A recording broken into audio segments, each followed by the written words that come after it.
Our politics is now about the answer to one briefly worded question. Mr. Bush has failed, Mr. Warner has failed, Mr. Reid has failed. So, who among us will stop this war of lies? To he or she fall the figurative keys to the nation. To all the others, presidents and majority leaders and candidates and rank-and-file congressmen and senators of either party, there is only blame for this shameful and bipartisan betrayal. I will promise you this, that if we have not gotten our troops out by the time I am president, it is the first thing I will do. I will get our troops home. We will bring an end to this war. You can take that to the bank. Hi, I'm Jill Hepker from Grinnell, Iowa. My question is, if you were president, what would be your strategy for ending the war in Iraq? Congressman Paul, what would it be? Just come home. We just marched in. We can just come home. Congressman Paul, your position on the war is pretty simple. Get out. What about, though, trying to minimize the bloodbath that would certainly occur if we pull out in a hurry? What about protecting the thousands of Iraqis who have staked their lives in backing the U.S.? And would you leave troops in the region to take out any al-Qaeda camps that are developed after we leave?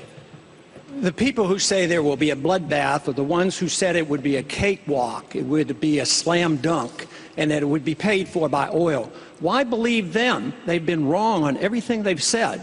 So why not ask the people? Why not ask the people who advise not to go into the region and into the war? The war has not gone well one bit. Yes, I would leave completely. Why leave the troops in the region? It was the fact that we had troops in Saudi Arabia was one of the three reasons given for the attack on 9/11. So why leave them in the region?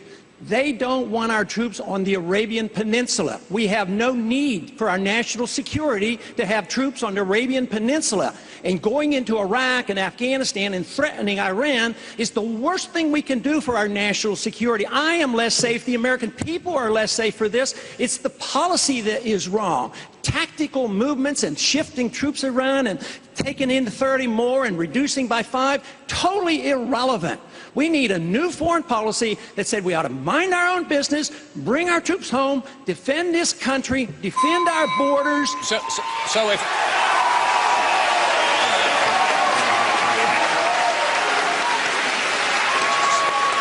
So Congressman Paul, and I'd like you to take 30 seconds to answer this. You're basically saying that we should take our marching orders from al-Qaeda. If they want us off the Arabian Peninsula, we should leave? No.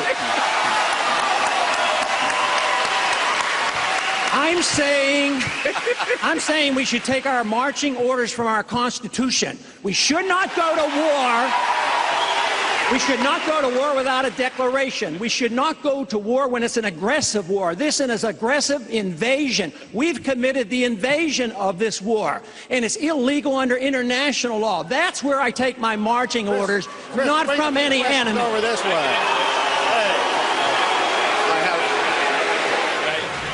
I, Barack Hussein Obama, do solemnly swear. I, Barack Hussein Obama, do solemnly swear. That I will execute the office of President to the United States faithfully.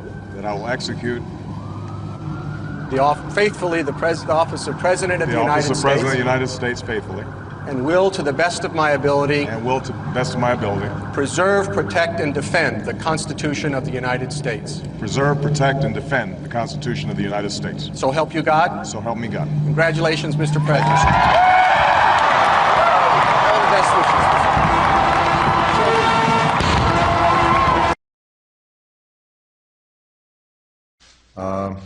Helen Thomas.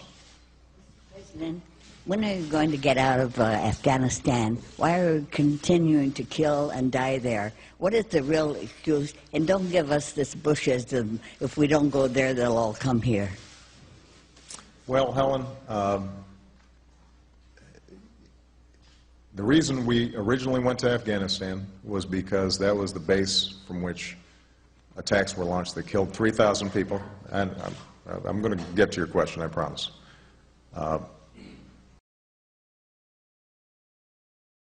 What do you make of President Obama's approach to Iraq and Afghanistan now that he's been in office? Every bit as bad as the last administration. maybe even worse, because he's not getting out of Iraq. That's a pretense. And he's expanding rapidly what's happening in Afghanistan.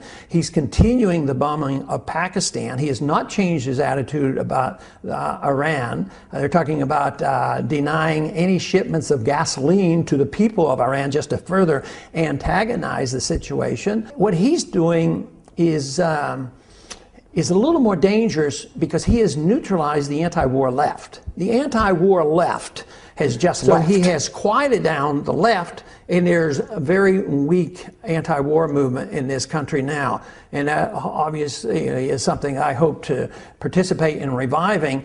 And it has to be coming from the old right as well as true progressives who believe that all this warmongering and killing makes no sense whatsoever. I've now come to feel, you know, Stephen Carter in his new book, Violence of Peace, which is actually really interesting, talks about how Obama is really prosecuting these wars with more ferocity at this point than George W. Bush. That he's actually, you know, he's done the surge in Afghanistan. He has really shown himself to be something of a hawk when it comes to the war. How depressing, Ron Paul. It seems that there is no difference between Republicans and Democrats when it comes to these wars. In fact, Barack Obama's tripled the number of troops in Afghanistan, and Republicans are pushing him to commit even longer. We've been there for over a decade, Ron. Yeah, and this is the bad part of bipartisanship. Foreign policy is always bipartisan. And, you know, give Obama his due, because he didn't deny that he wanted to fight in Afghanistan. That's the good war. That's the long war. And he did state that in the campaign. But he has no intention of leaving. And we have no intention of leaving Iraq until we totally go broke. And we have to leave like the Soviets did. Our empire will end for financial reasons. As the President of the United States cut a deal with the pharmaceutical companies that is good for them, but maybe not so good for you as a taxpayer. And will Congress challenge that deal? What is it? Well, it seems to be the type of deal that this president railed against, ironically enough, when he was campaigning. With the Medicare prescription drug bill, for example, the Congress specifically exempted Medicare from being able to negotiate for the cheapest available price, and that was a profound mistake. All right, so here's what happened now. The White House needs an industry friend to help it pass health care reform. Most who follow that would say that's fair. It got in touch with Pharma, which is the lobbying arm of the drug manufacturers. And by the way, the biggest donor of campaign cash in all of American politics.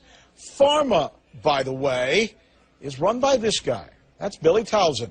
He's the well-connected former member of Congress who left politics for lobbying. The same Billy Towson singled out in this ad by, yes, presidential candidate Barack Obama. The pharmaceutical industry wrote into the prescription drug plan that Medicare could not negotiate with drug companies. And you know what? The chairman of the committee who pushed the law through went to work for the pharmaceutical industry making $2 million a year. Imagine that. That's an example of the same old game playing in Washington. You know, I don't want to learn how to play the game better. I want to put an end to the game playing. Who was the presidential candidate speaking to there? Billy Towson, the man candidate Obama was just talking about. He gets invited to the White House recently. He agrees last month to $80 billion in drug cost savings over the next 10 years. $80 billion. Sounds pretty good, right? But guess what? Congressional estimates show that savings on drugs could be twice that much.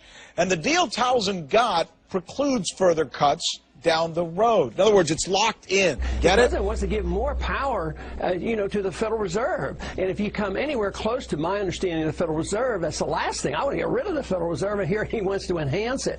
But I think they're locked in. Whether they're Republicans or Democrats, they're going to support the corporations. Even in medical care reform, who do you think is going to come out well on this? Corporations, drug companies, and insurance companies, they're being protected. You know, everybody, some conservatives accuse Obama of wanting socialized medicine. I don't don't think so. I think he wants to perpetuate corporatism, whether it's in the financial markets or whether it's in medical care or whatever. With a tale of two speeches, both from the same man, both from President Obama.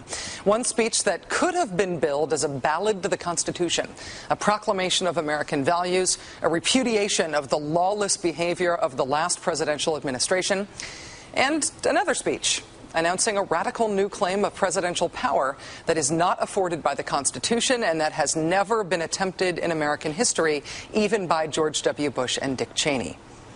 Remarkably, President Obama today made both of those speeches simultaneously. One civil liberties advocate told the New York Times today, quote, "We've known this was on the horizon for many years, but we were able to hold it off with George Bush. The idea that we might find ourselves fighting with the Obama administration over these powers is really stunning." And it is stunning, particularly to hear President Obama claim the power to keep people in prison indefinitely with no charges against them, no conviction, no sentence, just imprisonment. It's particularly stunning to hear him make that claim in the middle of a speech that was all about the rule of law. But we must do so with an abiding confidence in the rule of law. Our government was defending positions that undermine the rule of law to ensure that they are in line with the rule of law. How can a president speak the kind of poetry that President Obama does about the rule of law and call for the power to indefinitely, preventively imprison people because they might commit crimes in the future? How can those two things coexist in the same man, even in the same speech? Thank you, Mr. Speaker. My topic for this evening is now it's assassinations. What have we allowed ourselves to become? Are we no longer a nation of laws? Have we become instead a nation of men who make secret arrests? Are secret prisons now simply another tool of the federal government law enforcement? Is secret rendition of individuals now permitted out of misplaced fear? Have we decided that the writ of habeas corpus is not worth defending? Is torture now an acceptable tool for making us safe? Unfortunately, the single answer to all of these questions from the leaders of our country and to many of our citizens appears to be yes. And now we are told that assassination of foreigners as well as American citizens is legitimate and necessary to provide security for our people. It is my firm opinion that nothing could be further from the truth. We should have a strong president, strong enough to resist the temptation of taking power that a You president get the should sense have. that the country is desperate for someone to show us the way. Not the old way, not the same way, but a new way. Let me see if I get this right. We need to borrow $10 billion from China, and then we give it to Musharraf, who's a military dictator who overthrew an elected government, and then we go to war, we lose all these lives promoting democracy in Iraq. I mean, what's going on here? And you're saying? Break the ice. Let's talk to people. Let's not threaten. What we have in foreign policy is we have two policies. One, we threaten them. And if they do our bidding, we give them a lot of money. If we don't, if they don't, we bomb them. We live way beyond our means with a foreign policy we can't afford and an entitlement system that we have encouraged.